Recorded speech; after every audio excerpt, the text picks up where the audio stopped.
In Camerosity episode 64, the gang discussed Vivian Meyer about 15 minutes from the end. Oh, boy. And I'm sure they mentioned us as usual. No! You know what? I keep up with Camerosity, and they never mention us. They don't like and us. I know Theo, Anthony, I know these guys are fans. So it's Ekman. Ekman! That's Ekman! it. That's it. It must be that. He must have a vendetta. Should we go to war with Mike Ekman? What do you think? Is it wrong to go to war with someone? Oh, we can do it. What the heck? Oh, all right. All right, this means war, Ekman! Ekman!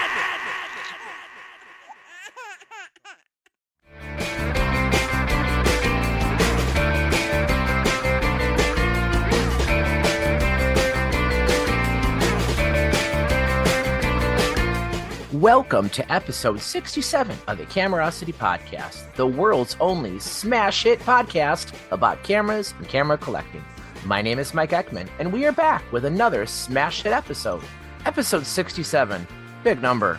I keep thinking that we're so close to 70, and then when you get to 70, all you're thinking about is 100. I don't know what it is. It's sort of leaning over to the side and getting close to the big 100, so this is very, very exciting. From Central Perk in downtown New York City, the guy with lots of friends is Mr. Paul Reibel. Hey, Paul, what is your favorite smash hit television show? Well, Mike, actually, my favorite television show was Animal Kingdom, because I really liked it when they took the babies away from their mothers and the little buggers were crying and carrying on. And then later on in the same program, you'd see Jim staked out on an anthill while Marlon was in Nairobi drinking beer and ogling the native women.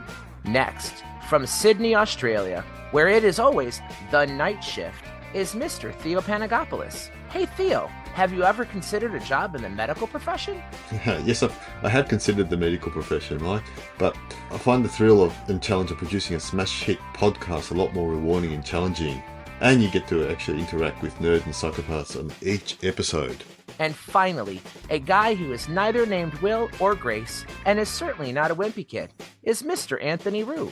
Hey, Anthony, did you ever keep a diary as a kid? No, I never really kept a diary. I was neither freak nor geek, but I was sort of like the crazy art-damaged punk rock kid with a camera. So I guess the camera was the closest thing I ever came to a diary. Before we get started, we should address this unprovoked declaration from some rival podcast. Apparently, these two new podcasters have some kind of vendetta against us, possibly because we don't know who they are. Have you guys heard of this? I did hear about this podcast. It's something to do with a war they've actually initiated with us. I'm not quite sure what that's about, but they're a pretty good podcast. They occasionally talk about photography. It's a couple of guys, I think is Johan and Gruber, who really sort of get interacting with the photography community, talk about the important issues, and they do produce something quite mildly entertaining. I'd like to encourage people to listen to them. They are a really good podcast. I think they're called I Dream of Photography. Give it a bit of a listen and put them into your feed. Well, I just want to say that, personally, I enjoy I Dream of Cameras, although, I also think that like the Dick Van Dyke Show, which was really about the Alan Brady Show, that this is actually the Alan Perez podcast. It's not actually I Dream of Cameras. It's I Dream of Alan Perez. But, I got a lot of respect for what Tim and Dave do. The one guy was, they're both out of the television industry. And the one guy worked on that spinoff from, what was that Tim Allen show with the spinoff with Dave Chappelle called Buddies? And I think the other guy worked on Jersey Shore, where he did all of the best, most sensitive dialogue for Snooki. You got to respect that sort of background and their ability to really ad lib and just make an entertaining podcast. Even if it's not always about cameras, it's still entertaining. When Jim and Gabe were on the show, I really enjoyed it, but I just felt like they jumped the shark when those new guys joined it. Yeah, no. I offered to send Dave the Spotmatic ES2 when he couldn't get one that worked, and I think it scared him. The idea of actually having to take pictures with an ES2 must have been intimidating, because he refused all offers for me to send that camera all the way out to California for him to play with. Do you know what I really like about that show? It's the enthusiasm that John and Gary just put into it. They are really good. They just really sort of put everything they can into it. They're really excited. We should really mention them more often and support the smaller podcasts a little bit. I'd be happy if they wanted to, come back on our show and perhaps try to boost their listenership a bit, because I know that it would help them. Wait, they haven't been on our show. We've had some other podcasters, but I don't think they've been on this show, Anthony. I thought they had been. You might be thinking of Classic Lenses podcast. They might have been on that one. Oh, could be. Yeah. But I want to help them. I want to help them to try to build that audience, because it can be dispiriting to be struggling to. It's like a voice in the wilderness where you're putting that podcast out and you really have no idea what your demographics are or if anybody's even listening. So anything that we can do to help those guys, I really think that we should. Well, I listened to Tim and Marvin the last episode they did, and I was really impressed. But the thing that I liked the most was it was really short. Yeah, they get to the point pretty quickly, don't they? And they really just sort of roll these episodes out. Well, when you don't have a lot to say, it doesn't take long to say it. And they do very well with that. So, brevity is something I could probably learn from them, because I've been long-winded sometimes. Maybe not having a whole lot to say and being super short could actually help me. And even though they're in the Writers Guild, I think that they're really on the cutting edge of using ChatGPT to generate those listener emails so that they can have a prodigious email bag. Because it must be kind of lonely to not get emails, and ChatGPT is just there. I know. I mean, this podcast has so many email from real people. I've never had a chance to use any of the AI tools that I've wanted to, but I mean, we have to keep going from all these humans sending us reader feedback and listener feedback. I think it might be time to start the real podcast. That was actually kind of fun. All right. Hey, Ray is in the waiting room. Big surprise. Long time no talk, man. It's been a while since you've been on the show, right? And we have AJ's back, and we have Eric J's back. And it looks like Rick's in the waiting room. Let me let him in. Rick, is that you? Looks like you're there. There we go. That is. Sorry it took me so long. No worries. That was a different phone or something. It wasn't set up to get in. Well, you look good. You sound good. Well, welcome back to the show, Rick. How's things been? Everything's been well. I mean, this is actually, I said you've been on the show before, but this is actually the first time you've appeared on the Camerosity Podcast. The last time we spoke to you was episode 2, when we had our other moniker, the previous name that we went by, Cocaine and Waffles. You were gracious to join us and give us some credibility on that those early days that inspired us to keep going. So this is to give me some credibility. Okay. I don't think we probably have to do this, but as we have grown and our listenership is far beyond the Facebook group where we originally kind of started soliciting people from. Rick, I mean, I know who you are. I think most people do. Your website was an early inspiration for me. It's helped a lot of people with tinkering with their own cameras, learning how things work, how to fix stuff. You've been involved with the bright screens, but maybe, why don't you, give a quick intro to yourself, what your background is and what you've been up to lately. Okay. I'm really old, so my background is a long story.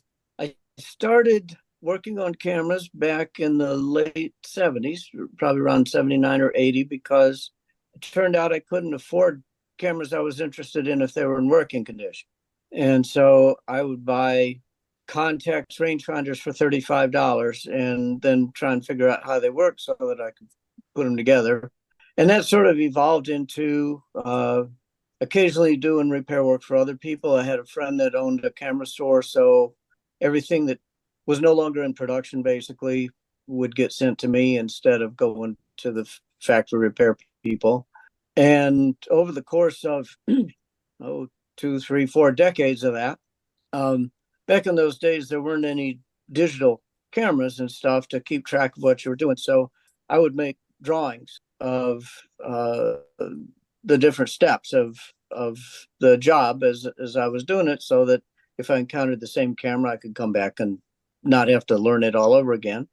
And around, 20 years ago, it occurred to me that I had quite a lot of drawings accumulated, and they weren't going to be any good to anybody else if nobody else could see them. And they weren't going to be good to me anymore after a while. So I scanned all of them onto a CD and started selling those online. And that eventually turned into a PDF download, that sort of thing. And then the bright screen thing came in when I had a Pentacon 6, and on eBay there was an ad for a split image focusing screen to fit Pentacon 6. And I thought, well, that sounds good. So I bought one. It was one of the Chinese things. And well, it turned out it didn't fit a Pentacon 6. It was like twice the size of a Pentacon 6 screen. And so you had to cut it down yourself. And basically it was an okay focusing screen, but you had to figure out how to make it fit a camera.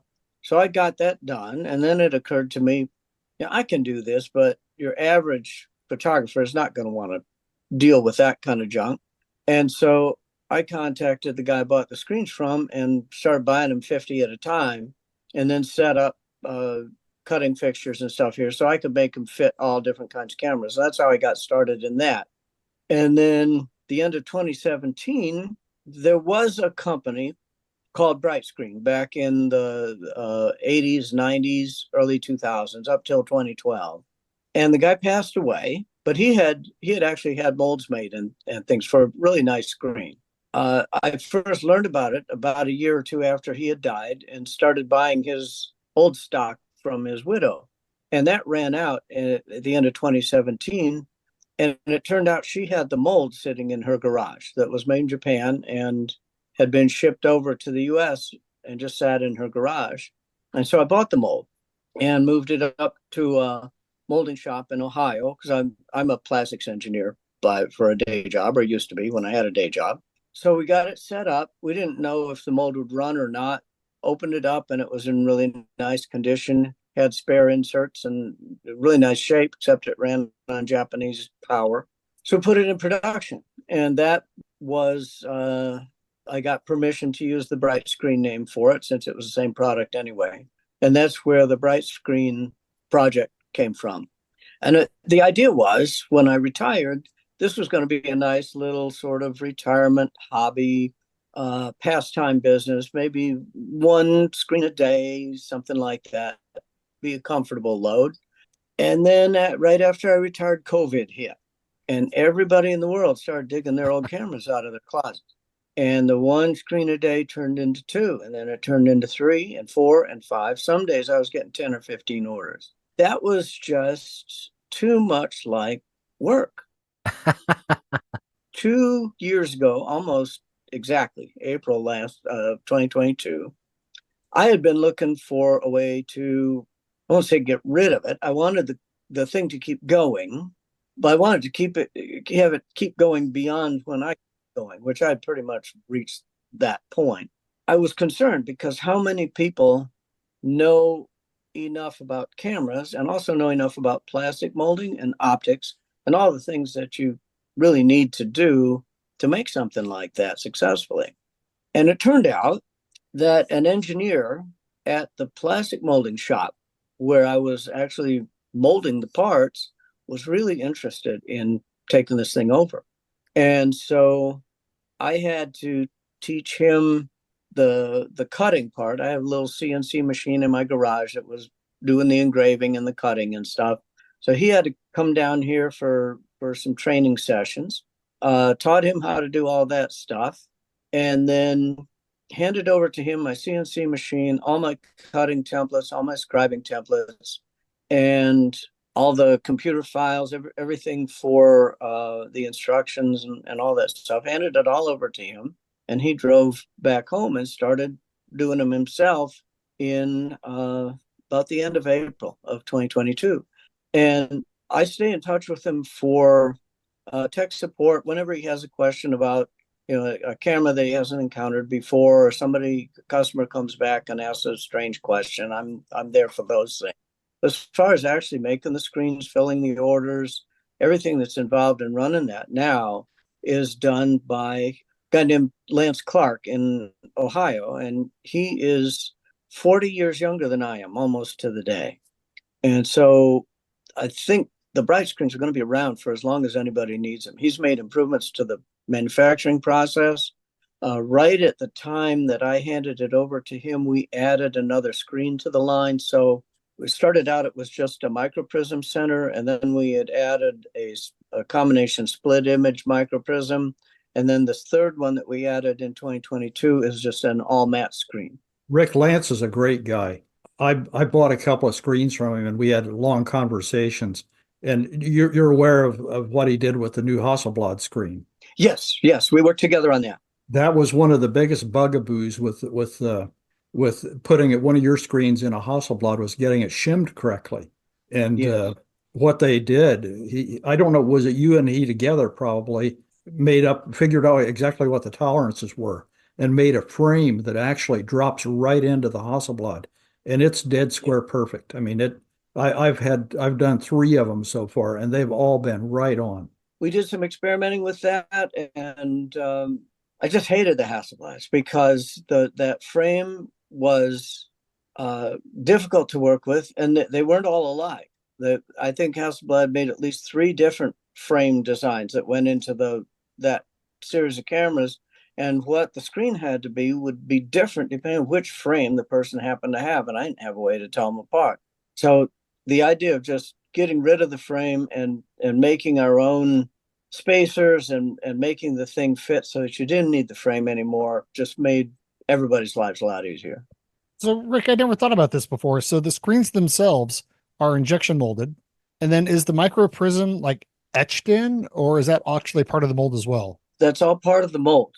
Oh, wow. If anything happens to that mold, we're done, because I don't know of any company in the United States that's even capable of making a mold like that. The mold was made in Japan in 1984. We found a company in South Korea that was capable of making that kind of a mold.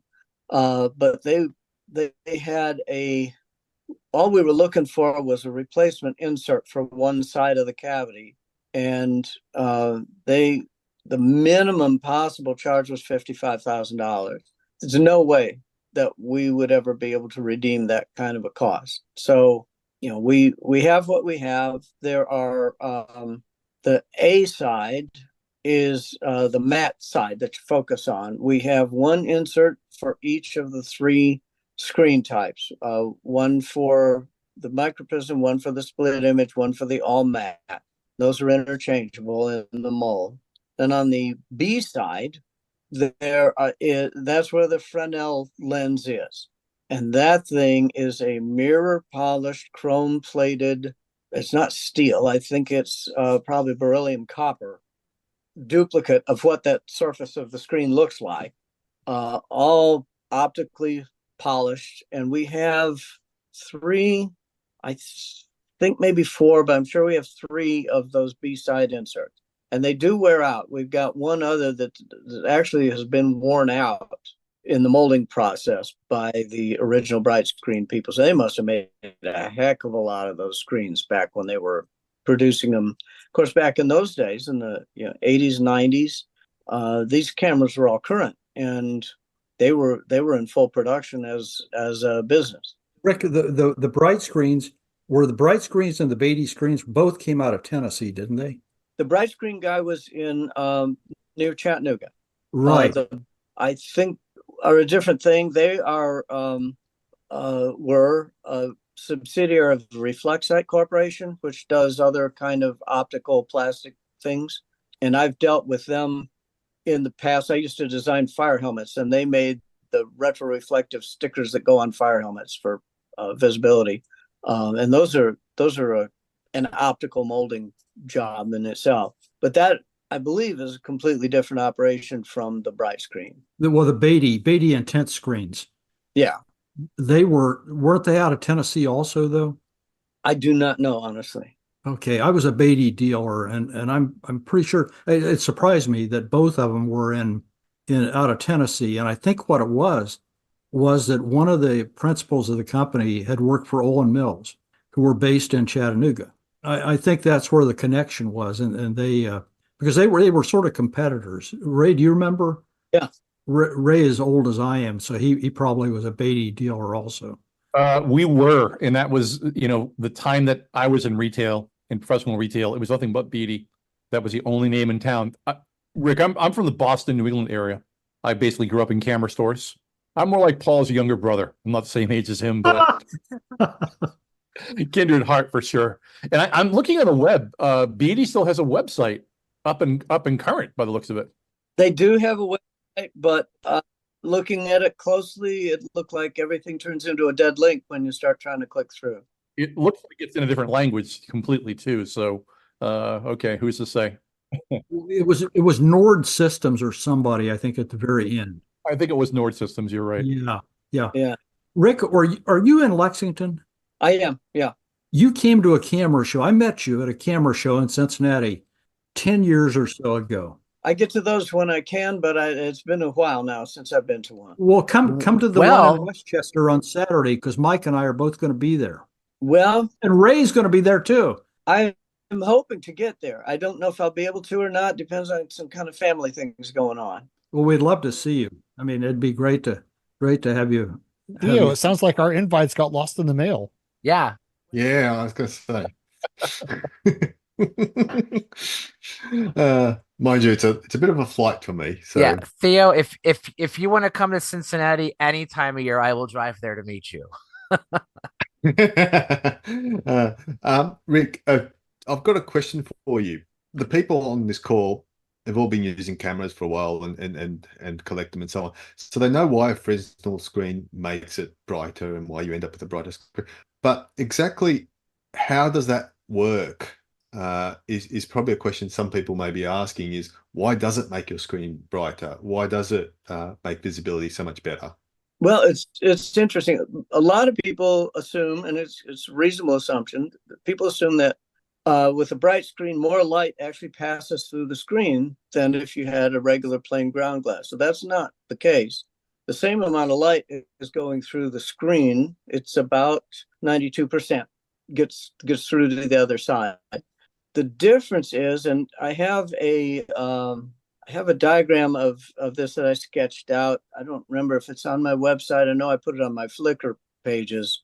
If you were to look there in the camera repair section, but the light that hits a ground glass coming from the camera taking lens, if you consider the diaphragm of the taking lens as a single point, the light is coming out in a cone shape.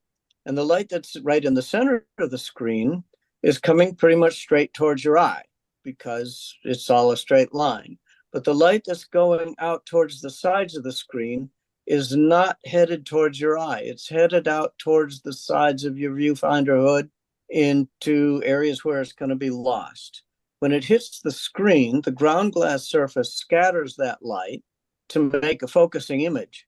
But most of the light still continues to pass through in the direction that it started. You see an image in the outer areas, but you're only seeing the small amount that happened to be scattered towards your eye, and the rest of it is all lost. So you can lose 95% of the light by the time you get out to the corners of a screen. And that's why a normal ground glass doesn't just look dim. It looks bright in the center, and it just fades to blackness around the corners.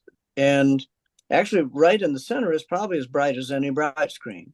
But what the Fresnel lens does is it's basically the same thing as a plano convex lens. It's just cut up into little slices.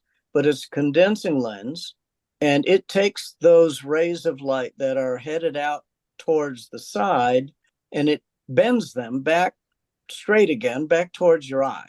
So that when you look at the light that's coming through the ground glass surface and then through the Fresnel surface, now, because of the Fresnel lens, it's not going out away from your eye anymore. The main beam of light is headed towards your eye. And it's all uniform because it's bent a little bit different amount at each section of the lens out towards the corners so that all of them are focused back towards you. And that's what makes a bright screen bright. Now, the other trick to that is that your focusing screen now has a focal length of its own, because that Fresnel lens is a condensing lens of a particular focal length. And there's a relationship between that focal length and the focal length, or at least the back focus distance of your camera lens that you're viewing through. So if you have, say, a 35 millimeter camera, you've got maybe what is it, a 50 millimeter normal lens and maybe a 40 millimeter back focus. So as the screen sees the light, it's all coming from the point of a cone 40 millimeters away from the screen. To straighten that out, you want a Fresnel lens on that screen of about 40 millimeters focal length to collimate that beam back toward into a straight line back towards your eye.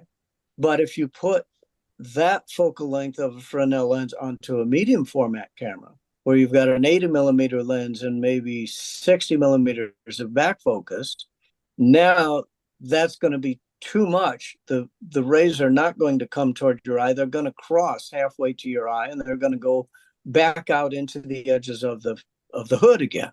And so by specifying the Fresnel lens wrong, it's possible to end up with a screen that's every bit as dim and behaves very similarly to a plain ground glass. And that's why a lot of times people ask, can I cut a screen to fit a 35 millimeter camera? I want one for a Nikon or Exacta or whatever. Yes, I can cut a screen to fit that camera, but it's going to be a bad screen. It's not going to perform. It'll perform better than a regular ground glass. My focal length will be too long for the application that you have, but it will not be an acceptably bright screen by most people's standards if you cut it down and put it in a 35 millimeter camera. Oh, okay. Because I always thought it was just the sizes that needed to go in there, and the bright screen did its magic. But it's also dependent on the actual focal length as well. That's actually quite interesting. Why doesn't it change though when you swap lenses? Wouldn't your screens still work whether it's wide angle or telephoto? Well, right? because with a single lens reflex, your wide angle lenses are retrofocus lenses. Your telephotos are telephoto lenses. They're all optically adjusted to suit that flange distance that they're mounted on. And so that evens everything out pretty well. Now, the bright screen is a bit of a compromise because I only have the one mold, and we will cut screens for anything from 4x4 up to 6x7 centimeter format. And it works well at all those sizes, but it's optimal in the 6x6 to 6x7 range. And as we cut it smaller for 645 and 4x4, it's not as well matched on those cameras as it is.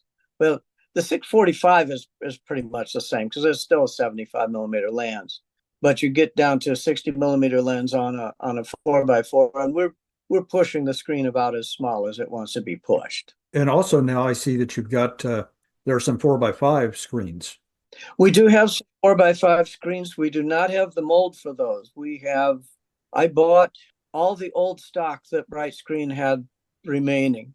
And I don't remember if it was 500,000 screens, something like that. It's a pretty good number of screens.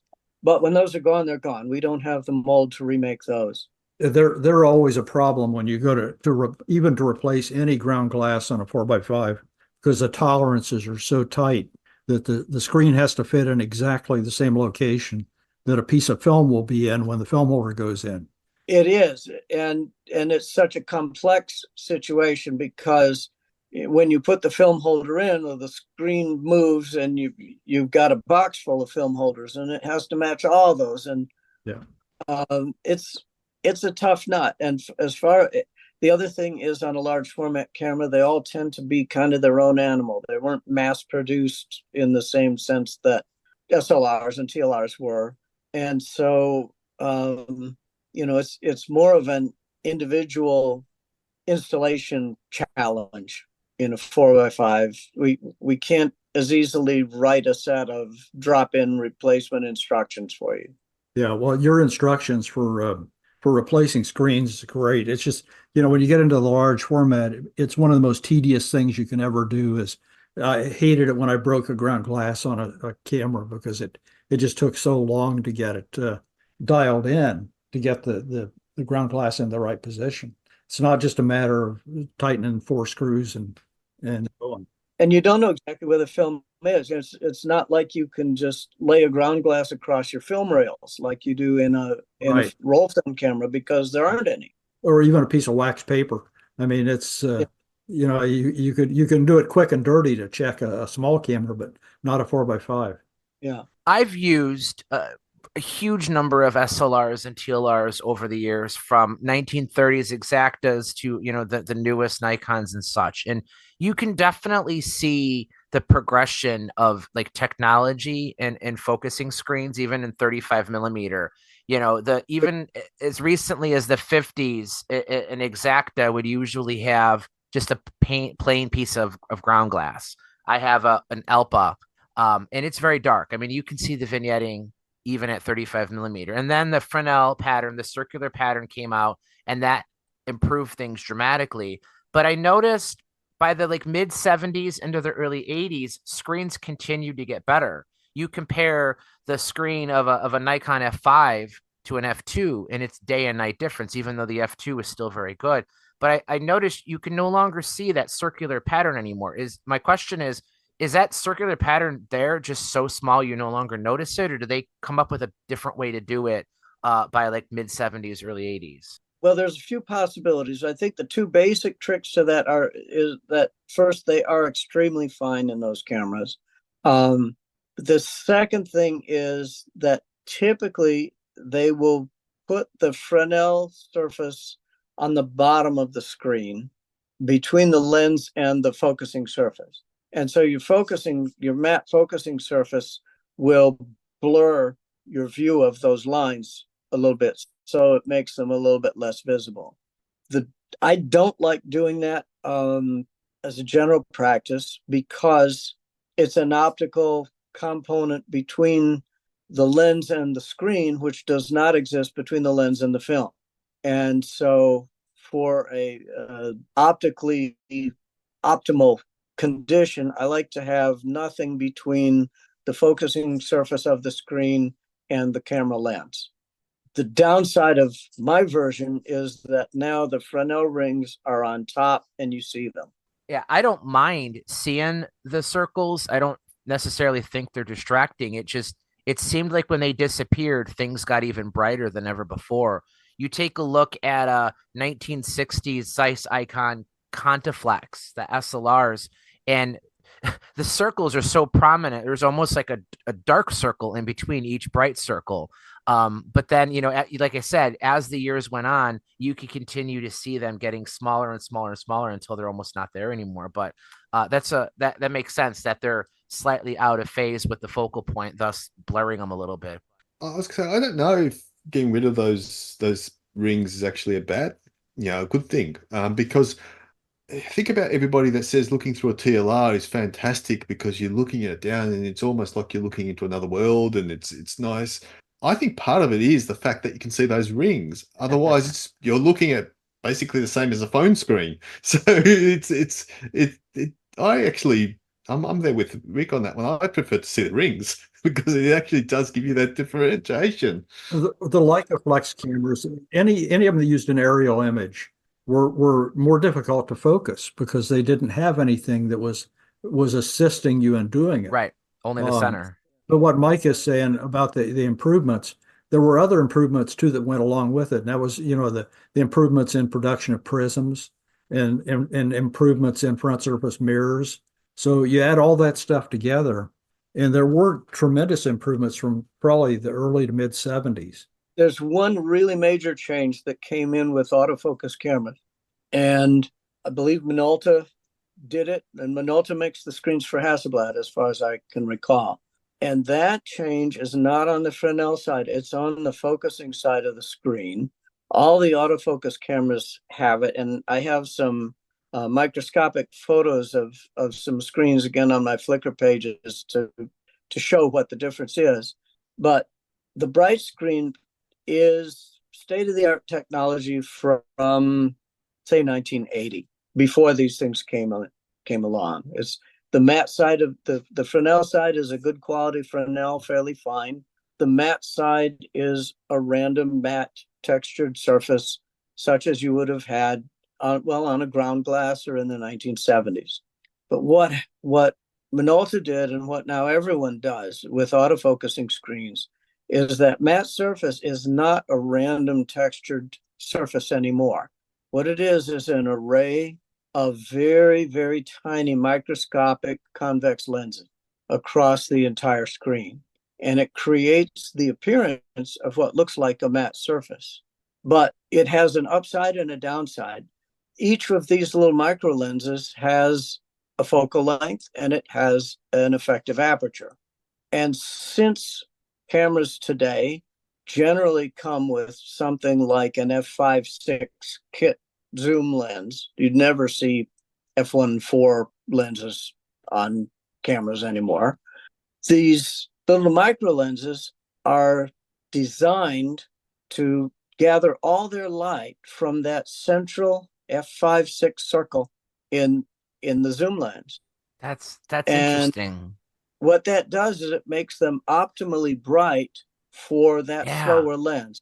And if you were to take an f5.6 lens and put it on your Nikon F, you would find that it's a much dimmer view than what you get when you put it on an autofocus camera.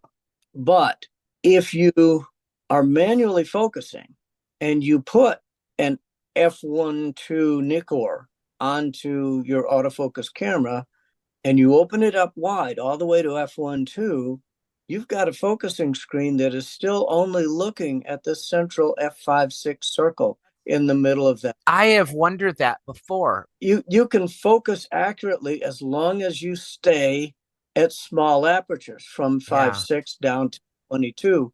But when you start to open that lens up to f2.8, f2, f1.4, f1.2, you are not seeing the depth of field that your film is seeing. You're still seeing an f5.6 view, and it becomes totally impossible to manually focus. And it doesn't even really dramatically improve the brightness too. You know, the old theory of you put a slow lens on an old SLR, you're going to have a dim viewfinder. You put a fast lens on it. That's why the Canon Pelix, they had the pellicle mirror that took away some of the brightness. They introduced a new f1.2 lens to hopefully combat some of that. I have an old Contax D that has a Tessar 40 millimeter f4.5 lens. It's just a normal screw mount, but the maximum aperture is f4.5, and you put this on anything and it's dim. It's incredibly dim. And yet you can go get a cheap Nikon. What's the consumer, the D5300? I don't know what the consumer DSLRs are, but those come with 18 to 55 millimeter kit zooms with a maximum aperture of 3.5 or 4 or something like that, and they're super bright. So what you're saying is that they're drawing their brightness from that dead center instead of more of an average, like maybe the older ones were. That makes perfect sense. And then that's correct. Yeah, and then you put an f1.4 on there. In addition to what you said, you're not benefiting from the depth of field as much. But in my opinion, it's only marginally brighter. I mean, you would think going from a 3.5 kit zoom to an f1.4 prime on a modern DSLR or anything would be game changing, but it almost doesn't even look like it's much better. That's the thing. You're not getting any of the extra light from a lens on that camera. It's taking it all out of the central, say, f4. That was one of the problems with the autofocus cameras, was that they were really not designed to be used as manual focus cameras. No. And of course you lost your split image, and what you had was the electronic rangefinder, which was good in some ways and not so good in other ways.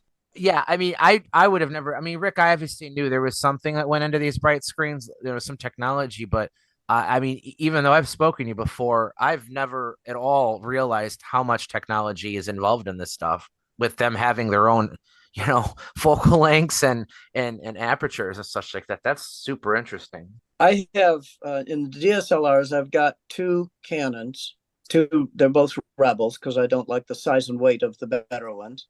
And one of them, I've replaced the focusing screen with a split image manual focus screen so that I could use my old faster lenses on it.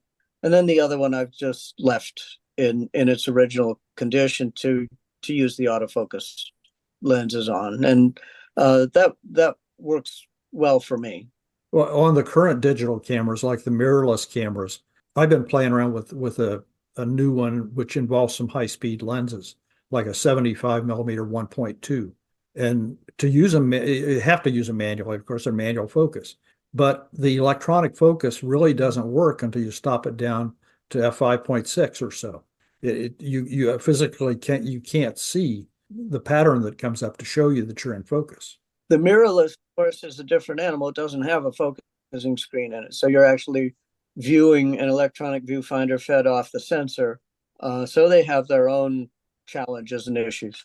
Now, Paul, are you saying they're using focus peaking Yes. and it's still giving you problems? Yeah, wide open. If I stop it down to f5.6, if I underexpose to make the finder darker, I can get the focus nail, but then if I want to shoot at a wider aperture, I have to reopen it, which is not a big deal. I mean, I'm not shooting anything that's moving real fast. I play around with, I have both of the Canon 0.95 50s, and I don't seem to have a problem. On which camera are you? Sony, Nikon, Canons, Olympus. I pick a camera and I own it. Well, I'm trying it on the Leica M10Rs. Okay, that's, yeah. They're, the Chinese high-speed lenses. You don't want to use that cheap stuff.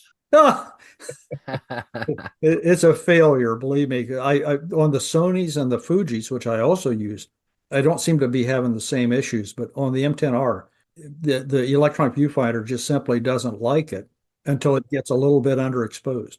That's what I'm thinking, Paul. I think the technology there that, the other brands, the Asian brands have, might just be a little bit more sensitive coming from the video market than what Leica is doing right now.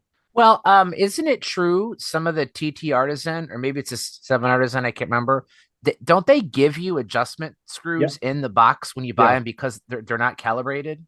A few of them, not all. The wides don't have to be, but but some of them are though, right? 1.1 definitely. Yeah. The 7 Artisans need to be calibrated more than the TTs do. And the light lenses don't need to be calibrated at all. They're all calibrated at the factory. Light lab lens, I think, are quite the step above the TTs and the other. Yes. The breakdown of the Artisans. Yeah, I had to calibrate I had a 51.1 7 Artisans that I had to calibrate, and it was easy. I mean, it was nothing to do it, but it needed to be done.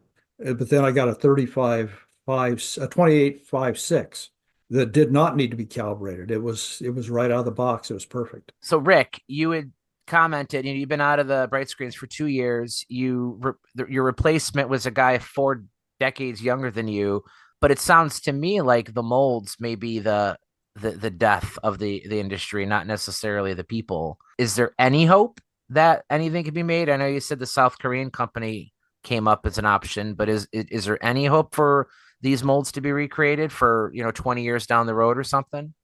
As a practical matter, I don't really think so. If it really only comes down ultimately to money, right. But the market is not big enough anymore to generate the kind of money that it would take to build one of these molds in today's cost. On the upside, I don't believe these molds are going to wear out in 20 years. I've been running this mold for 5-6 years and seen no sign of any kind of aging or wear on it at all. Unless the market gets bigger than it is now, which frankly I don't see happening. No, I just can't see that this mold is going to wear out. I can't imagine how many shots it had on that one insert that worn out. So we see no sign of any kind of wear like that. Hey Jay, did you have a question earlier? Yeah, no, it's because we're talking about Fresnels, and I've got one for my 4x5. I just don't know whether I should put it on or not, or how to put it on. I'm gonna have to check and see how to install it on a 4x5. Well, it goes on the inside. It goes between the lens and the ground glass. Well, do you need like shims for it though, to get it on the inside? In the case of a bright screen, the screen is the Fresnel and the ground glass. It doesn't use a separate ground glass. The trick that you need to do if you're installing a bright screen is just to make sure that the focusing side of the screen is in the exact same position that it was in with your old ground glass. So you're saying I replace ground glass with the Fresnel? Well, now yours isn't a bright screen, is it, AJ? That's just a Fresnel lens.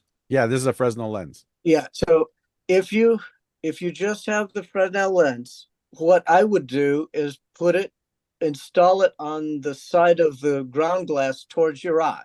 Okay. It will not affect the distance between the ground glass and the lens. That's what is going to create your focus accuracy. Okay. You can put anything you like between the ground glass and your eye without hurting your image. Okay. When you put it on the other side, then you've changed the distance. Yeah. From the film to the produce that optical piece of optical material with its thickness and its focal length and everything into your light path. And it's possible to adjust that back out, but it's a real pain in the butt. And the Fresnel side is towards my eye, the textured side. Either way. Oh, it doesn't matter? As long as it's not in the way of your light path lens to the ground glass, you can do what you like. I would put it with the polished side towards your eye. Yeah. Because then the grooves are protected from damage. Where? And if something does happen to it, you can polish it back out with Simichrome and you still got a screen. Okay. You put it the other way and something happens to those grooves, you're going to have to live with it because there's no way you can repair that. Okay. Thank you so much. I appreciate it. It's funny you mentioned that because I'm borrowing a Leica M8 from Paul that he got from someone else. And I looked, the first time I looked at the viewfinder, there were these two vertical lines going right through. At first I thought the prism was bad. I'm like, there's no way Paul would have sent this to me with two black stripes going through the prism. But he said that the guy he got him from was like a portrait photographer, and he had taken like a woman's mascara, those pencils that it's like, it's not lead, but it's like wax. Mm-hmm. It's a wax pencil. Yeah, he took a wax pencil and drew two vertical lines on either side of the ground glass, obviously on the shiny side, to approximate, what was it, 8x10, you think? Yeah. Yeah, he was a wedding guy. And so, wedding brides want 8x10s. I mean, that's what frames are. Frames are 8x10. Since a 35 millimeter negative makes you an 8x12 or a 7x10, he just put the lines on so he could frame a little more accurately, so his lab would know what to do. Yeah, they do that back in the old wet plate days when you have the big ground glass, and a lot of times I'd be using the reducing backs to get several different shots on one plate because plates were expensive. So the photographer would now it's just a regular ground glass. Back then they would take a pencil and mark on the rough side of the ground glass, and you can get different format sizes, or they'd put like an ellipse where the portrait head would be to get the head centered or something. And the cool part about that is now I've marked up my period ground glasses on my old cameras like that. And the cool part is it's non-destructive, because if you want to take it off, just take a little napkin with some alcohol on it and it comes off like nothing ever happened. That's the wonderful thing about glass. One more quick question, Rick. On the old ground glass that I had, because I changed it for a graphic one, the old one had some felt on the shiny edge of the ground glass. Should I put a spacer also with the new one, or should I just put it flat against it? Were those little pieces, are they facing towards the lens? No, they're facing towards my eye.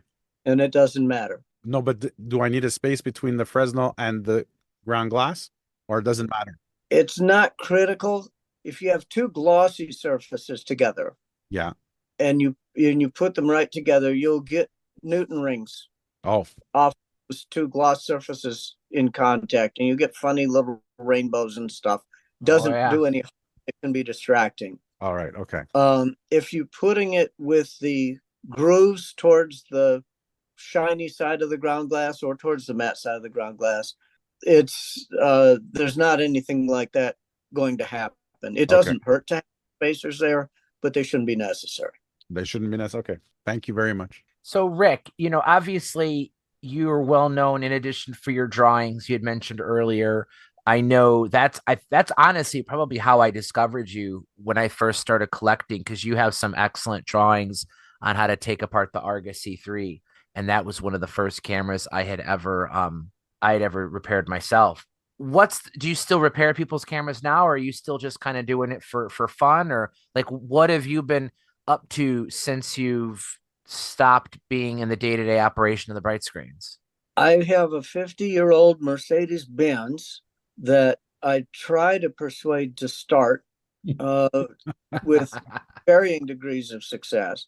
So that gives me something to do with some of my time. I've actually been trying my hand at repairing watches lately, and that I don't know that I'm ever going to make that happen. And my real problem with it is the same as the problem I'm encountering anymore with cameras, only on a worse scale. And that's that my hands shake. I have a hard time working on really small things because I am having a harder time holding my hand steady. Even drawing is much more of a challenge than it used to be. So I still do that stuff. I never do it for other people because I just can't trust myself to be able to complete something successfully anymore. But I still like to tinker with stuff. So I'm volunteering at an aviation museum here in Lexington, and found out about a year ago that they had a 1909 Gnome rotary engine from a pre-World War I airplane. I managed to talk them into letting me take a hand at fixing that up and preparing it for museum display. So that gave me something to do from about August until Thanksgiving of last year. The rotary engines are really neat. If you're into engines, I don't know, but back before World War I, airplanes were so slow that an air-cooled engine didn't get enough air to cool it. And water-cooled were so heavy that they weren't real practical with the low amount of power they could produce. And so this guy came up with the idea of what looks like what would be today a radial engine, but the entire engine spins with a propeller. So all 7 cylinders are spinning around in the air behind the propeller. And the only thing that doesn't turn is the crankshaft. And they make a really interesting sort of engine. They were dominant during World War I, and then they disappeared after the First World War when airplanes had gotten too big for them. But I got to rebuild one of those a little bit. I've got some machine tools in the garage, so I play with stuff like that. I can still do things that involve computer-controlled machining pretty well. So I have a little tiny milling machine and a laser. I did some experiments. I was thinking about reverse engineering discontinued camera parts for repair services, and making computer models and then having the parts either 3D printed or machined or whatever.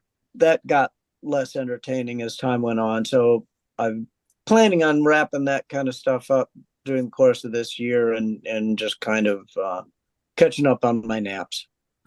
Well, your website is one of the greatest. I mean, I could spend hours at your website. Yeah. I mean, it's just it is so full of interesting stuff. It's not just photo. I mean, it's like an encyclopedia of cool stuff.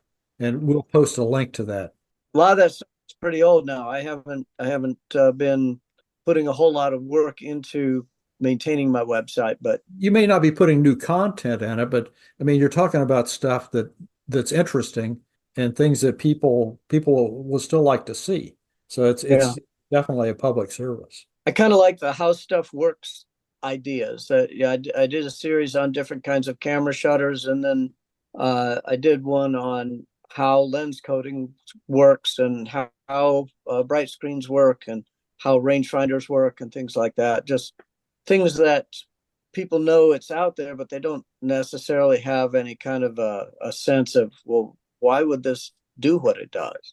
You know, speaking of your website, earlier today, in fact, I had an email exchange through my site with a guy named Donald Denaro, and he said he used to write for Camera Shopper back in the day. And, you know, he used to have a lot of articles on how things worked and everything. He's a old electrical engineer, something along those lines. But he made the comment that the internet has buried everything. And while that's not technically, you know, the internet's fault, it's just the way things work is that information is only relevant for a short period of time. And in the paper days, you had a book. That book, assuming it wasn't destroyed, would continue to provide information for as long as the book physically exists.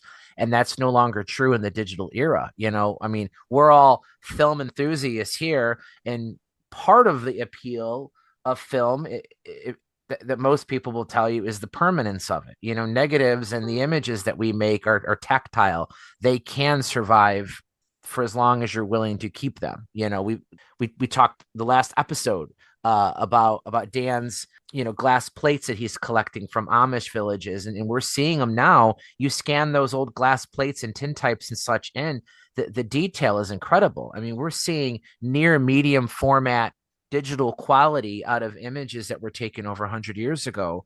But as the years go by, and the early digital era from, let's say, the 90s, 2000s, eventually the 2010s, that stuff's going to disappear. And there's so many websites that have gone down and that information's lost. And I talked about, there was a Dresden camera website. I can't remember the name of the guy who did it, but he recently took it offline. There's so many websites that are just gone. There was a mirandacamera.com, had a really good database to help you identify which Miranda SLR you have. And I mean, you could still see some of that stuff through the Wayback Machine. There's archives of internet, but they're really difficult. They're slow. A lot of times those archives lose the images and you only get the text with a whole bunch of broken links. So you lose that stuff too. And, I just think it's important to try and retain this information and share it in some way, so that it's not lost. So, Rick, even though you said you haven't updated it in quite a while, that information is still good. I mean, a Topcon RE Super from the 60s isn't going to change. So, or an Argus C3. So anything you've written, hopefully you have a contingency plan to keep that information up when that day comes that you go to the great shutter in the sky. I was just looking over his website, and one of the best parts is the tips for photographers, a product that I'm not sure anyone has ever marketed, but today would make a great deal of sense. It's sort of brass paint. So if you have a black camera, if you have a black paint camera, you no longer have to use it in order to show wear. Just buy some brass paint and paint your black paint camera. Rick, I'm looking at your site here too. Is that the Mercedes you're talking about? The red? Yeah. Oh God, that's a beautiful car. The 450 SL. I bought it on eBay. Oh wow, that is gorgeous. Is it a diesel or petrol? It's a gasoline. It's a V8, single overhead cam V8, 276 cubic inches. The engine is as big as a 454 Chevy, I think, in bulk. It's just a massive thing. There's no room under that hood at all. You couldn't drop a nickel and have it hit the ground in there. And we've been living together for about 12 years now. It's been mostly good. There's been a few major bads, but 2015, I had to rebuild or sort of replace the electronic fuel injection in it because it quit and there was nobody still left alive that knew how to fix it. And there's nobody's got enough money to pay the parts. So I redid that with a modern mega squirt fuel injection system in it, which right now will not start. I still have to have that conversation with the car this spring as soon as the weather gets a little better. We had snow flurries today. Yeah, same here. I'm north of you, though, so I would expect a little bit more, but not in Kentucky. It's a full-on winter storm where I am. Tim's in the UP. Just about as far north as you can get in the country. Rick, we do have actually, I just, before we sort of move on to other topics and so on, we did have one listener question that came through on the Facebook group. And I think you've sort of answered it already because of the answer on the molds, but it was from Mark Beadle. And he said, if there's a possibility of making screens with angled split prisms for the Kiev 88 CM, angled rather than split. The 45 cross. degree. Yeah. Yeah. But I'm imagining if there's no more molds that you can't really sort of do that. The bright screen, we had to choose since they said we only had one mold. So we decided to make our split diagonal. There's a number of reasons for that. One is that some cameras want the screen to be cut on the vertical axis and some want it to be cut on the horizontal axis. And if we made it horizontal, there'd be some cameras that came out vertical and that wouldn't work very well. Oh, okay. So we made it diagonal. So which Kiev were you asking about? The Kiev 88 CM. So that's the Hasselbladsky. Does that take the same screen as the original Hasselblad 1000F? The camera is basically a copy. It might. I really don't know. It probably does, or it's damn close. We do make bright screens for the 1000F Hasselblad. And so if the Kiev 88 is the same, that would just fit. If it's different, I'm sure we can make a screen for it. Nobody, frankly, has ever asked. Okay. We need somebody to give a camera. It's usually I've actually got one here, but it's like the usual ones. Probably the reason why no one's ever asked is because they generally just don't work. Well, that's the same with Hasselblads for the most part too. I've got a Kiev 88 right here. I don't know how to. Yeah, that's exactly like mine. Yes. I don't know how to check to see, but the basic body is very Hasselblad 500-esque. So the Soviet Union wasn't known for changing things for the sake of changing things. They would only modify when necessary. The camera is basically a copy of the 1000F, which was before the 500C. The focal plane shutter. I would be willing to bet it would work. I would just about guess that if you took a Hasselblad screen, which is just a 56 millimeter square screen, there's nothing exotic about it. It's a very simple square shape. I expect it would drop in and install just the same way in the Kiev 88. You do have to make sure that you get the position set right for focus. I believe they have little spring-loaded adjustable supports on that screen, so you'd have to tweak it in when you change it. Well, Rick, if you think you could make it to Cincinnati on Saturday, I'd be happy to bring this for you to inspect, and maybe you'll have one customer getting you a new focus screen. Hang on just a second. Let me take a quick look at my calendar. I do not remember. I was planning on getting up there, and then some family things have been sneaking in around the edges, and it's okay. I was half joking, but I mean, if you think you're gonna whether I get there or not, I'm not sure. Yeah, that's fine. It's totally fine. I don't get to Cincinnati all that often. I've been to the show once before. I have an uncle that lives there too, so I'm going to stop by and visit with him for a short while. But it's not too far of a drive from me. It's about 4 hours from where I'm at now, so I'm kind of looking forward to going down there. In fact, I was at the last 2 days, I've been going through my storage unit, filling boxes and what to bring. I know, Paul, you've been sorting through your stuff. Ray, you said you already filled up your car, but I'm up to 13 boxes, and I think I've reached the limit of what I can fit in my Subaru Outback. So I do have one box of free stuff. So these shows usually have a free table. So I'll have a few random accessories, some box cameras that there's nothing wrong with them. They're not even worth my time to try and sell. So I'll throw a box full of some freebies up there too. Paul's been sharing some of the stuff he's going to bring. You got, what are some of the highlights, Paul, that you're going to be bringing? I'm bringing a Cardin, and there you go. The civilian one, right? Yeah, the civilian model. Yep. And I've also got, oh man, I've got so much stuff. I'm going to bring a collection of 1950s vintage TLRs.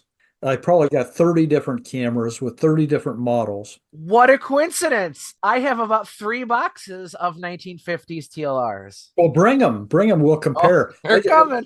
While we're talking here, 5 minutes ago, I sold a Ward Flex. I got one of those. Well, I got $150 for this one. Really? I should be careful. The guy that bought it may listen to this. Yeah, but my prices are way below that. I do. There is one though that I'm half about. I don't know if I want to bring it, but I don't have room for it. But it's very cool. Maybe one of the listeners would be interested in this. I have a Conaflex, not the huge one.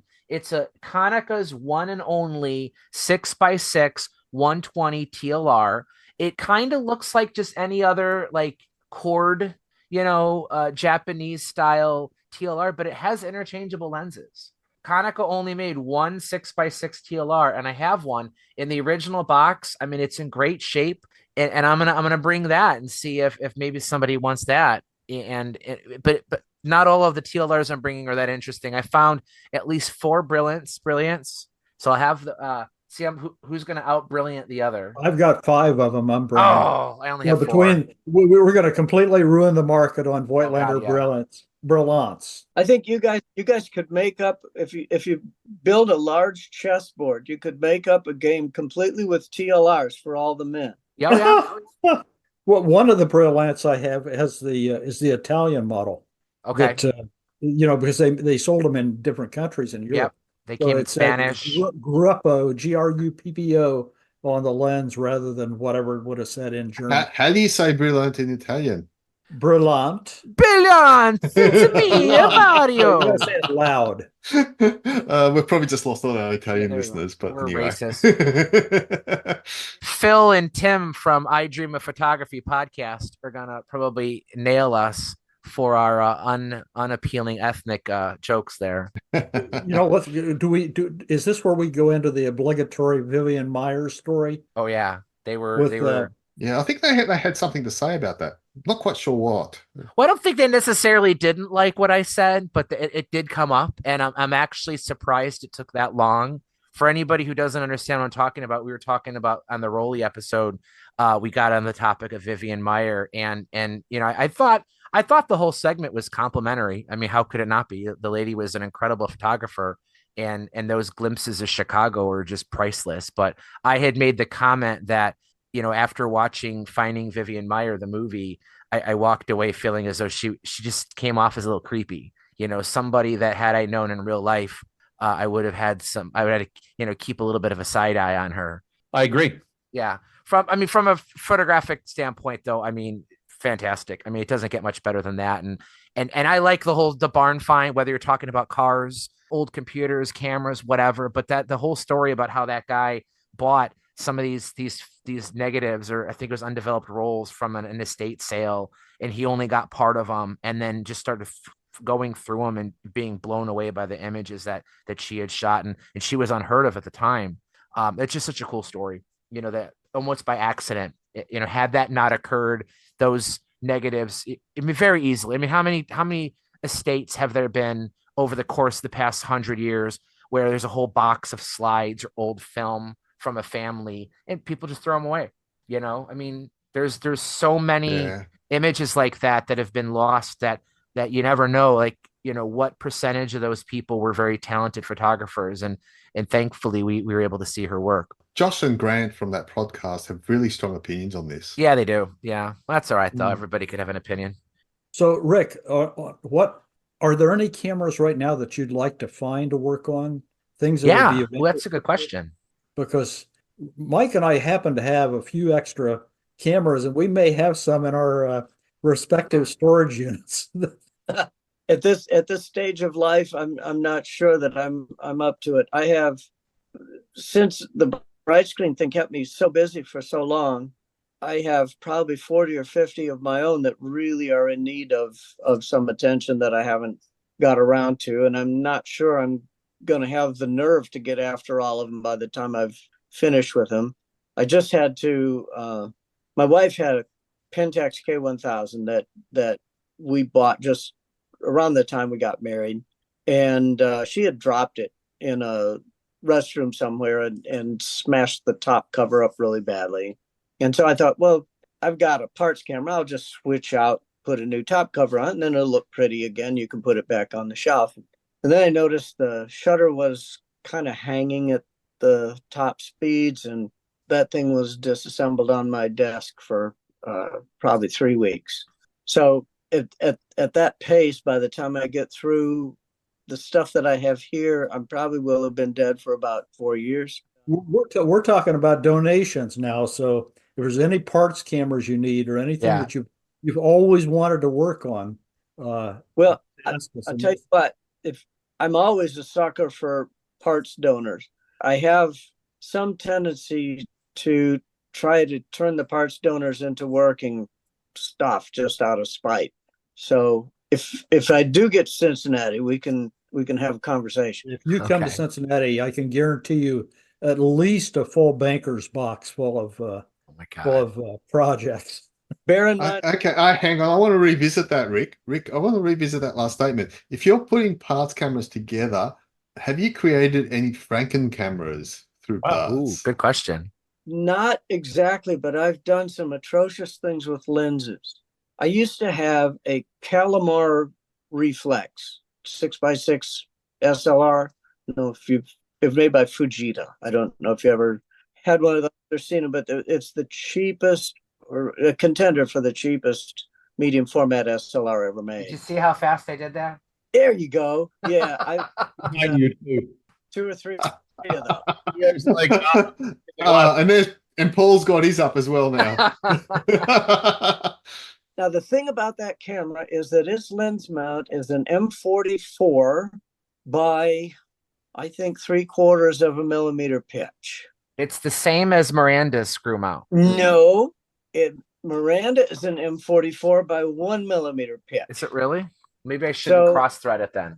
What I did, oh gosh, I can't remember the name of the store, but there's a store on the north side of Chicago, just sold junk, darkroom specialists or something like that. They just had bins of junk stuff. I bought a few Miranda screw mount teleconverters from them for like $5 a piece. And then I took valve grinding compound and wiped it on the threads of the male thread of the Miranda teleconverter and just gradually worked it back and forth until I had reshaped the threads on the aluminum teleconverter to screw in all the way into the Miranda or into the Calamar mount. Now I had a teleconverter that was made for a 35 millimeter camera. That wasn't really a whole lot of use to anybody, but I put a T-mount on the front of it. And if you take out the set screws that hold the optics in a teleconverter and you screw the optics forward or back in the body, it moves the focus point forward or back. And so I managed to readjust the Miranda teleconverter so that it became a converter that let me use 35 millimeter T-mount lenses on the Calamar reflex. At the same time that you're doing that, the magnification power of the teleconverter increases. So a 1.5x teleconverter turned into a 2.5x teleconverter. And the side benefit of that was now a 35 millimeter format lens covered the entire 6x6 square in the Calamar. And so then I could put things like a 400 millimeter Spiritone sharpshooter telephoto on the Calamar. Then I could stack 2 or 3 more 2x teleconverters on top of that in the T-mount. And I used that to take photographs of a near total eclipse of the sun in 1994. It was a 4,000 millimeter f63 lens, wide open. Whoa. And I the way down to f320 for the solar eclipse, and then I stuck on whatever filters I could find to try and dim it down some more, and still overexposed pretty badly when you're shooting straight at the sun. But I got a series of photographs of a solar eclipse with that turkey. Wow. It's a shame that the Calamar, the Fujitas, the build quality you can tell is a little bit lacking. From a usability standpoint, they're quite nice. If there was a way to get this serviced by somebody who likes to fix things, I'll send you the repair notes. Okay. No, I mean, actually, the issue this one has, like you might expect from any unserviced focal plane shutter camera, is it actually works, but the bottom quarter of the image is very dark. The curtains aren't traveling at the correct speed, and it grossly underexposes the image near it'd technically be the top, I guess. But otherwise, I quite enjoyed using it. It's a pretty nice camera. It's like a TLR, but it's an SLR. Did you know that was designed by Heinz Kilfit? I did, yes. I found one image of the prototype that looks nothing like it, but if you look at it closely, you can see all the controls in the exact same spot. Yeah. This would have been a Kilfit SLR originally, but for whatever, I never found out why they didn't do it, but apparently either Fujita was involved all along in building it, or the design was sold to them. It's not clear, but yes, you're right. Don't know. Now, as far as the shutter springs, though, on the bottom right-hand corner of that camera body, the right-hand side and the bottom rear corner, there's a little metal cover held with a couple of screws. Yeah, right here. Right there, that is the shutter curtain spindle tension. Oh. So if you want to adjust your curtains, that's where it is. Huh. I wouldn't necessarily recommend going crazy with that without Yeah. making sure everything's clean and working right first. But it's fairly accessible. The biggest Achilles heel to that camera that I found is the mirror will tend to hang up, particularly if you shoot in cold weather, things like that. To get to the linkage that operates the mirror, you have to take a whole lot of stuff off the right-hand side under that side cover. And there's one other thing. Oh, the shutter cocking. There's one little piece that wears as you cock the shutter, and sooner or later, eventually that'll wear too far, and then it won't catch and it won't stay cocked. And the trick is that if you get a parts camera, it's going to have that same part worn out. Right.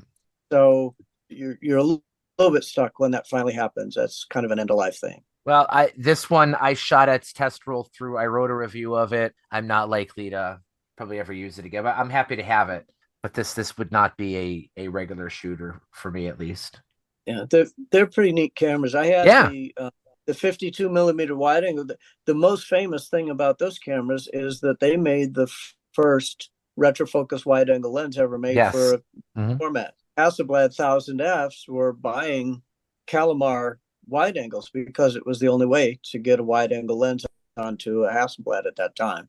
Just changing tracks for a moment. I've got a camera here where, Paul, I'm sorry, mate, but you're just going to get so jealous about this. You're never going to recover from this. Mamiya 7. No. I bought this during. It's a King Regular 3A. And I know, Paul, that this is like on the top of your list. I actually have the 3D, which must be better than an A. They were test scores. But sorry, Paul, I know you've had your eye on these kind of things for a while, but yeah. Well, we keep talking we're going to do a King Regular episode, and we haven't done it. So No, we did it already. It's just like 1 minute long because that's about all we know about them. and we have That would be the whole episode. that actually works, which is another problem. I have one. I have two. What? Working cameras? Working King Regulars? Yeah. Regulars, yes. Amazing. Meters aren't working, but shutter fires. Oh, I've got one with a meter that's working. It's an extinction meter, but it's working. No, I had two of them. I had the interchangeable lens one, which I think that's the one you have, Theo, right? I have the D. It has That was the one that was dead, but I have one called the RM, which is basically the same body with a meter, rangefinder, but it has a fixed lens, and that one works perfectly. That one works really, really well. And I did a review of it, and great results. They're good cameras. I mean, they're not a Lordomat by any means. No. Or a Lidolf. Change of subject here on strange cameras. Hang on. The Continental. Ever seen these things? I have a review of one of those on my site. The Continental TXL. I bought this as a joke, and I don't even remember exactly why I bought it. But literally, it was $10 on eBay, and I bought it to take it apart, I guess. The listeners can't see anything you're holding. He's holding a camera called the Continental TXL, which is either Chinese or is it Hong Kong? I mean, it's just Hong Kong, I think. Yeah, it's a Hong Kong, probably British Empire era. But I'm sure you're going to say this, but the really cool thing about that, the shutter is very similar to the Ihagee Exa. It is, but there's so much more to it than that. I was just blown away when I took this thing apart. I couldn't understand how it worked, and I'd have to send you to my Flickr pages again to see the disassembly and the explanation of it. But yes, you're right. The shutter is like the shutter in an Exa, but there is no timing system in it. It is, I can't even explain how it works. Instead of like in the Exa, the mirror comes up and it just opens a big hole behind it, and then another blade comes up and closes the hole. The hole is the shape of an inverted V, kind of a triangle with a point at the top. For different shutter speeds, which there are no shutter speeds marked on the camera. There's no control for shutter speeds. There's a control for apertures. It's kind of a program thing. If you set f22, you're going to get a 500th or a 700th of a second shutter speed. If you set f28, you're going to get a 60th of a second shutter speed and a range in between. And the whole difference is the mirror comes up a different distance based on what aperture you've got set, which means that little inverted V gets wider and wider as the mirror goes up farther, but it only goes up farther for larger apertures, and that's what gives you slower shutter speeds. And it's the most bizarre thing that I think I've ever seen, but it actually works. I ran a roll of film through it, and every shot on that roll of film was properly exposed and reasonably decent pictures. It's kind of irritating that somebody can take such a shitty piece of junk and get such good results just because they were clever as hell. Look, Rick, go on Google or just go to my site and search for a camera called the Fujica STF. It's the same camera. Yeah, it's the same camera. So I assume Fuji originally made it. I know it was exported to Australia, so maybe some of Theo's friends has one. In Australia, it was called the Hanimex 35 Reflex Flash. And then I think after that is when Continental is just a name. It's not a company. Yeah. Whatever company made it took the design and just kept reproducing them through like the 90s. I think you could still buy that camera new in like 1996. Yeah, so somebody at Fujica actually did the design work on this, I guess, or whoever Fujica stole it from. I remember when these things were new and, with no shutter speed control, they gave the impression of just having one shutter speed, and you'd only pick apertures, and they really were not cheap enough to justify that kind of specifications. Like I said, I got one just as kind of a joke to see what they were like inside. And then when I saw the inside of it, it took me a while to figure out exactly what they had done. And it really, it delivers a hell of a lot of performance for just a total absence of specifications. But again, they didn't sell it cheap enough to make that all work, because you still have a fixed lens of f2.8. You still don't have control over your shutter speeds. They were asking too much money for what they were giving you. But the way the thing is built, it's like one of those Time magazine giveaway cameras almost. And yet it delivers. It's a genuine SLR with a glass prism and a proper focusing screen, which I was really surprised at that. I was expecting chrome-plated plastic inside there. Well, and it's got a in-body flash too. I mean, it's got a fairly typical point-and-shoot style flash built in. Yeah, built-in flash, but the flash only works at one ISO setting because there's no way to adjust anything. So if you're going to use the flash, it's got an automatic coupling to the focusing ring, but that coupling is only correct for ISO 100. Where were they sold, Paul? I never saw these cameras in the market. I don't know who sold them. I mean, were they giveaways? I mean, were they like Bentleys or Windsors? The only place I saw them, I remember seeing a write-up on them when they were new in Popular Photography towards the back of the magazine, which would have been, I want to say, around 1980. And I think there were a couple of listings of them in some of the fine print ads in the back of some of those magazines, but I never saw one in a store. I don't know where they sold them or how they tried to sell them. I mean, I don't remember any distributor. No. Even some of the marginal ones. Yeah. Who would have had those? At the time that Fujica was involved in this, they were making good cameras. They were ST1s and whatnot, and they just this didn't fit with anything that they were doing. No, at that time, Fuji would have been distributed by EPOI, I think, at that time. That would have been 70s though, Paul, late 70s. I could never find a date for when the Fuji version came out, but I believe it to be late 1970s when the Fuji version and then the Hanimex versions were sold. That's actually one of the very few reviews. If you go through all the reviews I've done on my site, in the title of the review, I always put the name of the camera and then in parentheses the year I think it was made.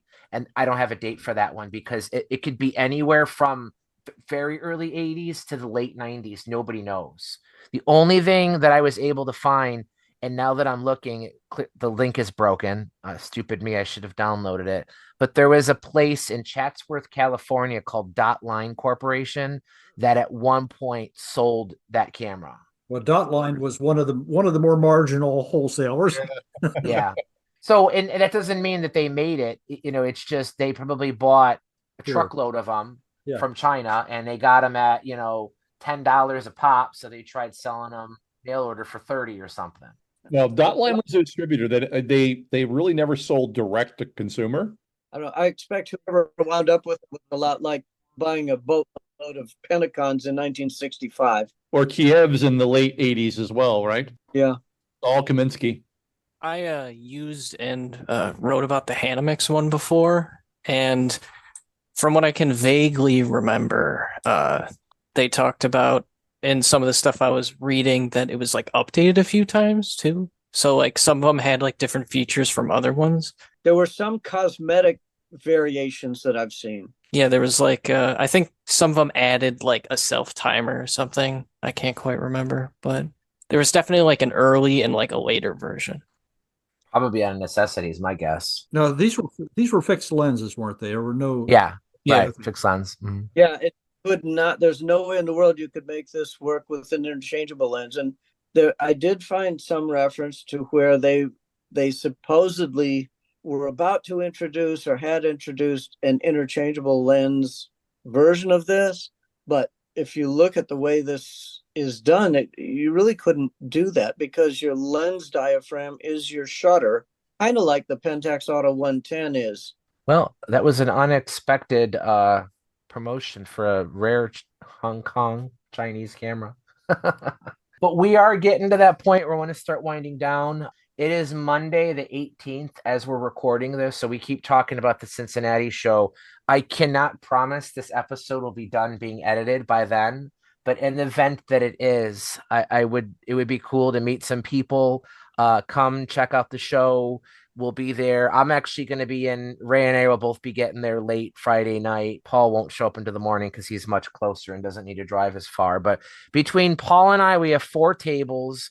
I alone probably have enough to fill all 4 of those tables. So depending on what Paul and I have together, there's going to be probably boxes on the floor too of 1950s Japanese TLRs and Voigtlander Brilliants. I'm looking forward to it. I really hope we have a good turnout. The last show I went to in Chicago, I had a really great turnout. So sometimes these can be hit or miss, but I'm looking forward to seeing Ray again and maybe some of you guys. And while I won't promise we'll give everything away for free, I'm quite certain that Camerosity listeners volume discounts apply. And although I only made one for myself, I'll have my Camerosity Podcast t-shirt. So I guess I won't be bringing the t-shirt cannon, huh?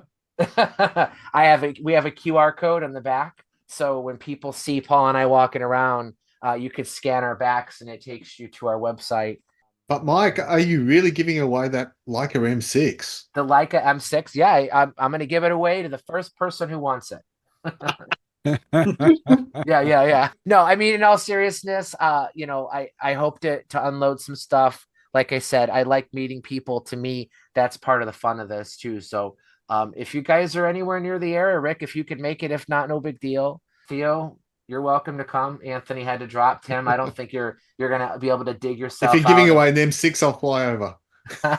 Yeah, Mike, it's about, I'd say, a 20-hour drive for me. 20-hour drive. Well, then you got to dig yourself out too. Oh yeah. By the way, guys, if ever you guys make it up to Montreal, we have 2 installments of the Montreal Camera Show, which is basically exactly what you guys are talking about in Cincinnati. We have one here, comes in the fall and comes in the spring, and it's coming up on the 14th of April. So ever you guys are anywhere near Montreal. Yeah, there you go. Promote it. And do you sell there? Right now I visited with my uncle and we purchased, but we're thinking about setting up a table maybe next year. Okay. Yeah. Okay. Since we're promoting a few camera markets, the Sydney camera market is on the 7th of April, Sunday the 7th of April. Wow. Okay. So nice. Everybody should turn up to that. I want to give a quick shout out to CJ Dehug. Sorry, CJ, if you listen, I can't pronounce your name. CJ runs a website called CJ's Classic Cameras. He's based out of the UK. Another one of those kind of websites that's been around much longer than mine. And, early on, like Rick's, was a good source of information for me. And he's a guy that I would reach out to every once in a while when I had a question. And he was always super helpful for me. But we've conversed back and forth a number of times in the lot of storage cameras. There were a couple Bolta Fotovits that I had. Nothing really too incredible, except there was this one that looked unlike any other photovet I'd ever seen before.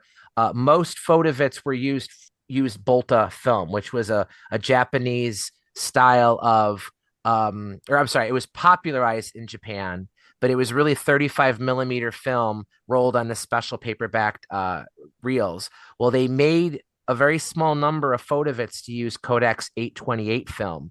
But what's interesting is every version that you could find online in any book, any reference, the photovet 828s always say engraved 828 film on the base of the camera. All of them do. It's literally engraved in the metal, and they're all branded as a photovet camera. Well, I found one that did not say 828 film, even though it very clearly was, because the film compartment's completely different between 828 and Bolta film.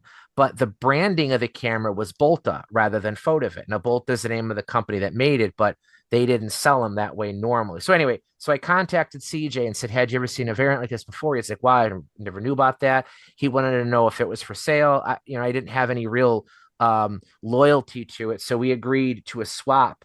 I said, I don't want any money for it, but maybe give me something from your collection that might be kind of cool, something I've never seen before. And he ended up sending me 3 cameras, but my 2 favorites is a British camera called an Aggie Lux Aggie-matic. It's a very tiny little camera. It reminds me of the Braun cameras, very compact. It's one of those where when you take the back off to load film in it, the sides come off too. It's an uncoupled rangefinder.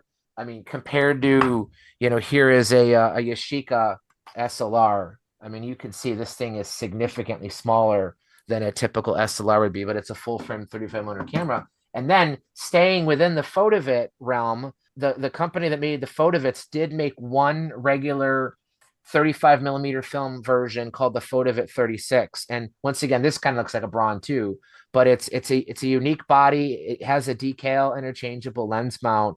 This one's got a coupled range finder and a selenium meter. Very German. It's got the rounded edges. It's got an Enno Workmanschen 50mm f2.8 lens on it. So super cool cameras, neither of which I've ever even seen before. CJ's classic cameras, you guys, I would imagine, have at least stumbled upon his site before, because he's got a wealth of information too. And like Rick, he likes to tinker, not for other people, but just, it improves his odds of having a working camera if he could fix it himself. So that was kind of a fun pickup. But before we go, though, does anybody else have any questions for Rick? Or any quick pickups that you wanted to share with us? Question for Rick now.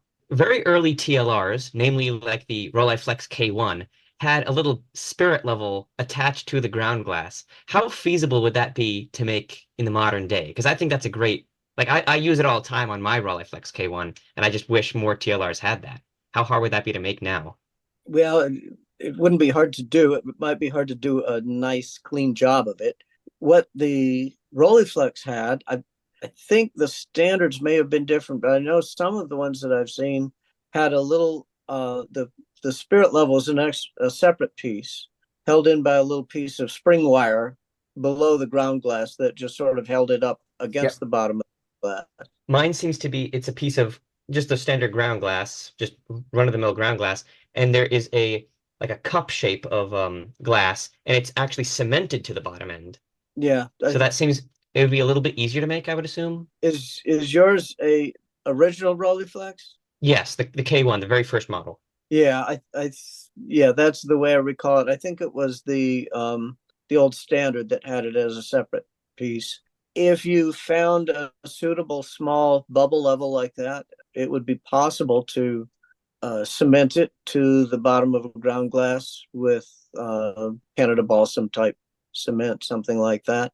You have to be very careful about how you're handling things. If you're working with glass, if you get cement on it, you can take solvent and clean it off. If you're working with a plastic molded bright screen type screen, you really can't do that. So you have to keep everything very clean and get it right the first time. There's no cleaning up after or any do-overs. All right, thank you. I have a quick question for Rick. What's one of the hardest things you've worked on before? Probably the worst I can think of was Hasselblad 1000F. and I never succeeded in getting that thing back together. I could make the shutter run while the shutter crate was out of the body, but you have to take the winding knob and some of that stuff off it to get it back into the body and then put it back on. And there must have been some special tool or something at Hasselblad that I just could not make it run. When I got it back together, it ran as well as it had run when I received it. When I had the shutter out of the body, everything ran fine. When I put it back in, I don't remember if it ran like from a 25th up or something like that. But electricity and I do not get along well. So I try to confine myself to as little involvement with electricity as I possibly can. And I'm proving that with the electronic protection in my Mercedes. Great. Well, good questions. Rick, as always, it's great to hear from you. We exchange emails now and then. Like I said at the beginning of the show, we haven't talked to you since episode 2. Please don't be a stranger. You are welcome back anytime. We do these shows usually every other week. Sometimes we'll go every 3 weeks or whatnot, but I always post the join link on my website. We do it on our Facebook page. We've been doing it on the Discord server recently, Instagram. We try to hit as many of the major, social media networks to diversify our following. And, we also like to help out other, fledgling podcasts too. So if you're interested in some other great, lens talk, I highly recommend the I Dream of Lenses podcast with Rick and Morty. That's a pretty good one to check out as well. Our next show is going to be recorded 2 weeks from today, which is April 1st, April Fool's Day. So maybe we'll have some fun with that one, but we don't have any specific topics lined up or any special guests. I'm sure we'll have something fun to talk about, but as always, the topics and discussions on the Camerosity podcast are determined and influenced by you guys. We want as many people as possible to come with us. Don't feel like you have to have the level of knowledge or collecting for as long as we have. We welcome users, collectors, just enthusiasts of all ages, shapes, sizes, ethnicities, podcast experience, you name it. But thanks guys for coming on the show, and we'll see you next time. Good night, everybody. Good night, everybody. Bye-bye. Have a good Good night. week. Thank you. Take care. Thank you. All right, thank you.